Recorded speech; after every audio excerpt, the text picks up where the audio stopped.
Nem szeretne egy kis meglepetést? Nem ragaszkodom hozzá. Mi az? Tudja, lenne egy díszebéd. Egy náza díszebéd a Fehérházban, és hát ott lesznek az űrhajósok, meg mindenki, aki számít. De fogalmam sincs róla, hogy kit vigyek el, mert az a banda, amelyikkel együtt repülök, de főleg az asszonytársak állandóan tépik a szájukat a hátam mögött, ha meglátnak egy új kis csajjal. Kelefce, mert én korombeli nőkkel nem foglalkozom, úgyhogy gondoltam, legegyszerűbb, ha rádumálom magát.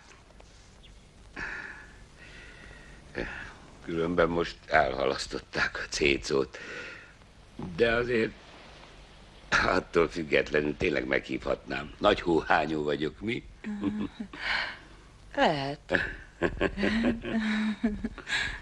Bár az, hogy naponta váltogatja a nőit, még nem feltétlenül bűn.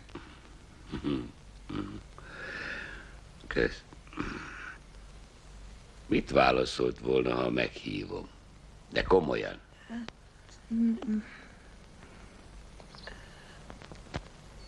Hogy szívesen megnézném a Fehérházat. Szóval eljött volna.